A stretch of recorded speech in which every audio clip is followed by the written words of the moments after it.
কেমন আছো আমার সকল বন্ধুরা? আশা করি সকলেই অনেকটা ভালো আছো আর আমিও অনেকটা ভালো আছি। আজ তোমাদের কাছে একটা অন্যরকম ভিডিও নিয়ে এলাম। ভিডিওটা ছিল বৃহস্পতিবার দিন আমরা একটা জায়গায় ঘুরতে গিয়েছিলাম, তো সেই ভিডিওটাই কিন্তু তোমাদের সাথে আজ শেয়ার করছি। বৃহস্পতিবার চলে গিয়েছিলাম হুগলি জেলার একটি বৃহত্তম মন্দির ব্রহ্মদত্ত ধামে। এই ব্রহ্মদত্ত ধামে গিয়ে তোমরা এতটা মানসিক শান্তি পাবে যেটা আমি বললে তো তোমরা বুঝতে পারবে না, অবশ্যই একবার গিয়ে তবেই বুঝতে পারবে। হুগলি জেলার এই বৃহত্তম মন্দিরটি খুবই সুন্দর আর খুবই শান্তিপ্রিয় একটি জায়গা। শুধু সেখানে ঘুরতে যাওয়া নয়, সেখানে গিয়ে কিন্তু যদি তোমরা বৃহস্পতিবার যেতে পারো, সেখানে এত সুন্দরভাবে ভোগ নিবেদন করা হচ্ছে, তোমরা কিন্তু সেটা খেয়েও খুবই শান্তি পাবে। তো বন্ধুরা, তার কারণে কিন্তু আমরা বৃহস্পতিবার দিন বেরিয়ে পড়েছিলাম দুপুর 1টার সময় করে কিন্তু ব্রহ্মদত্ত ধামে যাওয়ার জন্য। তো দেখো, আমাদের গাড়িতে কিন্তু অনেকজন লোক আছে, তো অনেক সবাই মিলে কিন্তু আমরা বেরিয়ে পড়েছি ব্রহ্মদত্ত ধামে যাওয়ার জন্য। তো আমার বাবার ইঞ্জিন ভ্যান আছে, তো তার কারণে কিন্তু আমরা ইঞ্জিন ভ্যানেই সবাই মিলে হই হই করতে করতে গিয়েছিলাম। তো বাড়ি থেকে সবাই মিলে বেরিয়েছি সেজে গুজে একদম সুন্দরভাবে, কিন্তু এখন যে পরিমাণ রোদ আর গরম, তার মধ্যে কিন্তু দুপুরবেলা আমরা বেরিয়েছি 1টার সময়। তো বুঝতেই পারছো আমাদের অবস্থাটা কীরকম হওয়ার কথা। তো তার কারণে আমাদের একদমই সাজগোজ কিছুই ঠিকঠাক মতো ছিল না। তো যেটা তোমরা আমার মুখটা দেখলেই বুঝতে পারবে, শুধু আমার নয়, প্রতিটা মানুষেরই এরকমই অবস্থা ছিল রোদের মধ্যে। তো ভ্যান থেকে নেমেই আমরা প্রথমে কিন্তু ছুটতে ছুটতে চলে গেলাম টুকন নেওয়ার জন্য। তো এখানে ভোগ খেতে হলে প্রথমে কিন্তু টুকন নিতে হবে, কোনো টাকা পয়সা কিছুই দিতে লাগবে না। শুধুমাত্র এই যে এরকম একটি করে টুকন তোমাদের নিয়ে নিতে হবে প্রথমে লাইন দিয়ে। তো লাইন দিয়ে টুকন নেওয়ার আগে কিন্তু দেখলাম এক জায়গায় ঠাকুরের প্রসাদ দেওয়া হচ্ছিল, তো প্রসাদটা কিন্তু আমরা ভক্তি ভরে খেয়েছিলাম। তো প্রসাদটা খাওয়ার পরে দেখো টুকনটা নিয়ে নিয়েছি, নিয়ে কিন্তু মন্দিরের একদম ওপর থেকে আমরা নিচের দিকে নামছি। আর প্রতি বৃহস্পতিবার কিন্তু প্রতি সপ্তাহের প্রতি বৃহস্পতিবারগুলোতেই কিন্তু এখানে হাজার হাজার মানুষের ভোগ খেতে আসে। যেমনটা তোমরা ভিডিওর মধ্যে দেখতে পাচ্ছ, এখনও কিন্তু কত লোকের ভিড় খাবারের লাইনে। তো তার আগেও কিন্তু অনেক লোকে খেয়ে চলে গেছে, সকাল 10টা না 11টা এরকম সময় থেকে খাওয়ানো হয়। আমি সেটা ঠিক জানি না, তো তোমাদের শিওর সেটা বলতে পারলাম না।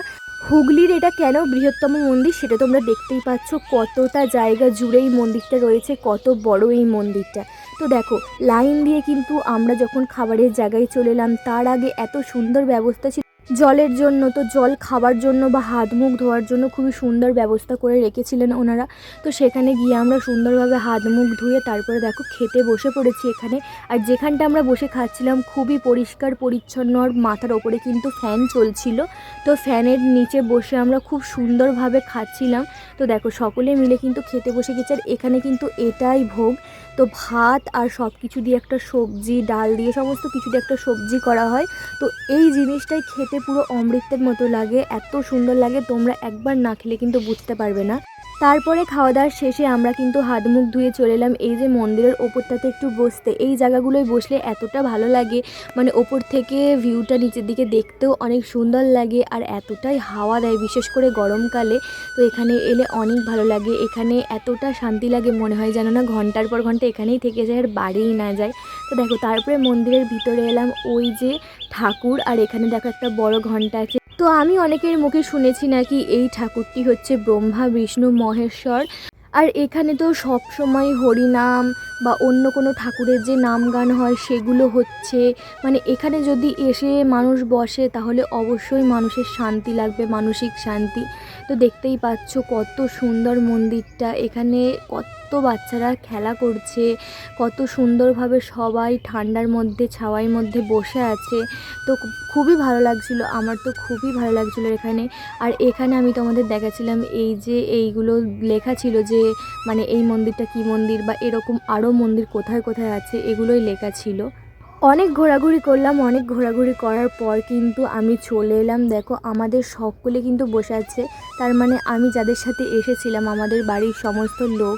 তো সেখানেই আমি একটু এসে বসেছিলাম, আর বসে থাকতে থাকতে দেখলাম যে আমার বড়দির শাশুড়ি গিয়েছিল, তো বড়দির শাশুড়ি নিয়ে চলে গিয়েছিল জামরুল।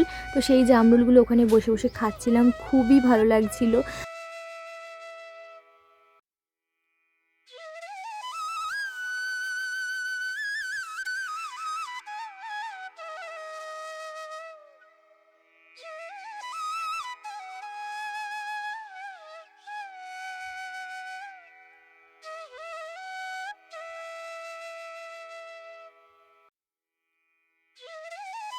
আর এখানে দেখো ছোট ছোট আমাদের মেয়েগুলোও কিন্তু কত সুন্দরভাবে খেলাধুলা করছিল, নিজেদের মধ্যে গল্প করছিল।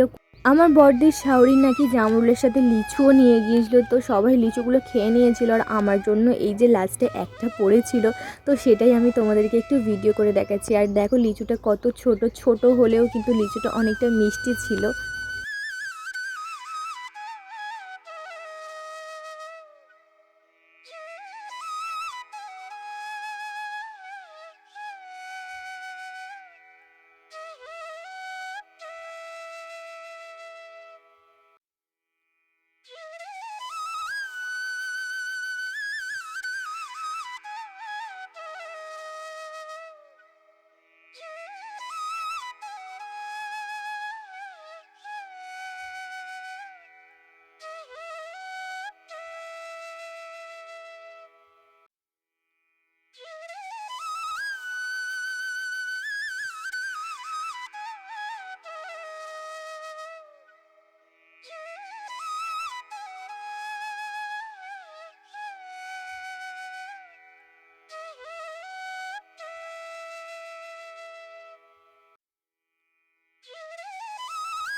এই মন্দিরটিতে একটি নিচের দিকে শিব মন্দির আছে, মানে একটি শিব ঘর আছে যেখানে শিব ঠাকুর থাকেন। তো সেখানটাতেই আমার একটা পাশে বাড়ির কাকিমা, তো সে বলছিল যে চলো তো শিব ঘরে একটু শিবের সাথে দেখা করে আসি। তো আমরা কিন্তু দুজন মিলে কিন্তু চলে যাচ্ছি শিব ঘরে, তো শিবের সাথে দেখা করতে। তো যাওয়ার সময় দেখো আমাদের কতটা রোদ লাগছিল, আমরা তো তাকাতেই পারছিলাম না সামনের দিকে, যেহেতু এখন 2-2:30 মতো বাজে, তো রোদ তো অবশ্যই থাকবে। আর দেখো মন্দিরটা দেখতে কতটা সুন্দর লাগছে।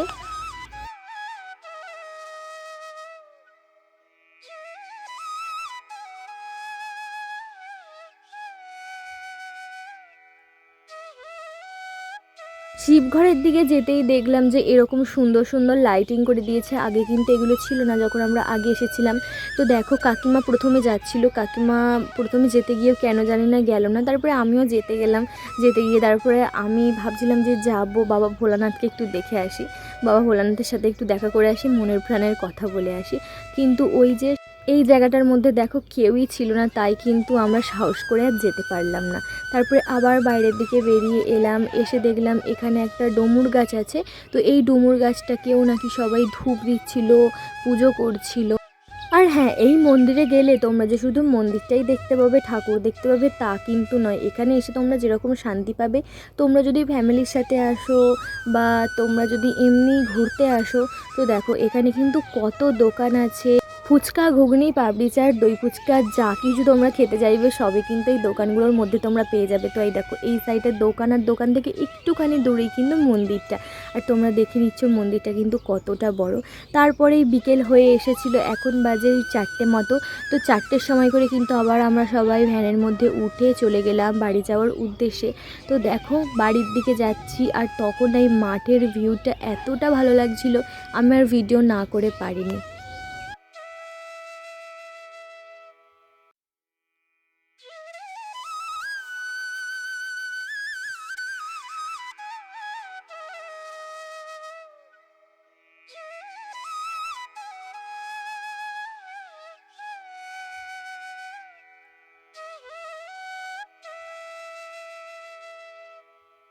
তো বন্ধুরা এখন তো বাড়ি যাচ্ছি, সারা দিনটাই আজ মন্দিরে গিয়ে অনেক আনন্দ করে কাটালাম।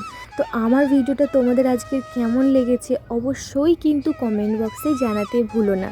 আর আমার ভিডিও যদি তোমাদের ভালো লাগে তাহলে অবশ্যই একটু ভালোবাসা দিয়ে চ্যানেলটাকে সাবস্ক্রাইব করে ভিডিওটাতে লাইক করে একটা কমেন্ট করে পাশে থেকো। তো চলো দেখা হচ্ছে পরের ভিডিওয়, ততক্ষণের জন্য টাটা, বাই।